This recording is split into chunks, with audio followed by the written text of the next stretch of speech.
In this video, I'll demonstrate how to use Turnitin in Moodle to scan student papers and detect ChatGPT or AI-generated content. So we have this course here in Moodle, and the first thing we need to do is turn editing on it. Then we scroll down here and we have these various activities in this. And typically you have assignments similar to this, where the student receives the prompts for the assignment and then they submit it for grading. Instead of using this type of assignment, as an instructor, you can use Turnitin. And to do that in Moodle, you can click here and add an activity or a resource, and then select Turnitin Assignment 2. Then give it a name, and then if you're using this platform, the Turnitin platform, to also do the grading, you can post in there the assignment requirements. Then you can control various settings. However, under the grade area, this is where you can control whether you want the grade from Turnitin to show up in the grade book. If you're going to grade it in Turnitin and there are some additional advantages for this, then obviously you want to leave this enabled.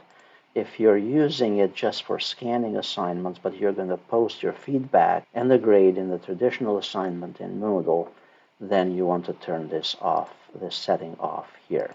So for now, I'll leave it on because it's part of additional videos for this tutorial. I'll demonstrate how to do grading also via Turnitin. Further down here, you can specify which category in the gradebook, provided you have the gradebook set up. Then you specify the various due dates when this particular assignment is going to be due for the students. You can specify what you want to check against, whether other papers, student papers, against the internet, journals and publications, but you can also exclude, and I do suggest that you exclude the bibliography and you exclude the quoted materials as well from the scores. You can also specify if there are few words, for example, 5 words that match, then you can exclude a particular number of words from the grading.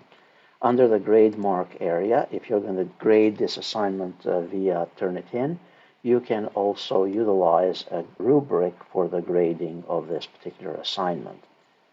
And then these additional options, these are typically standard with Moodle. At this point, we simply click on Save and Return to the course. Now the students will see this assignment and they'll click on it, and then they'll see the requirements for the assignment, and then they'll have options to upload it. Now you as the instructor have access to all the students in the course. The student themselves will have access to only their own upload area.